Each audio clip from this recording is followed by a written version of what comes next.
मित्रांनो नमस्कार, कसा आहेस तुम्ही?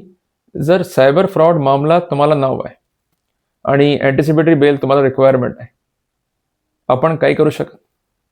सांगा ना, तुम्ही काही करू शकत? सर्वप्रथम एक काम करा, एफ-आय-आरची कॉपी रिक्वायर्ड आहे. त्यामुळे आपण कन्सर्न्ड पोलिसला रिप्लाय देऊ शकत.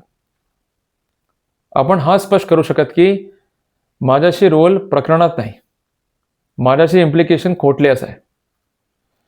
मित्रांनो, तुम्ही हा स्थितीला स्पष्टीकरण देण्यास बांधील आहे की काय प्रकारे तुम्हाला इम्प्लिकेशन फॉल्स आहे. जर तुम्हाला सबमिशन जनरल आहे, नॉन स्पेसिफिक आहे, तुम्ही रेमेडी घेऊ नाही शकत.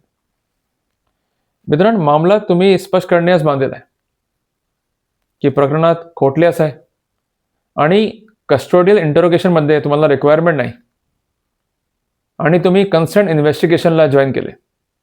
मित्रांनो, हा स्थिती परिप्रेक्ष्य आपण रेमेडी घेऊ शकत आणि जर आपला पिटिशन जनरल आहे किंवा नॉन स्पेसिफिक आहे and apart from that there is inconsistency, आपण कोणत्या रेमेडी घेऊ नाही शकत.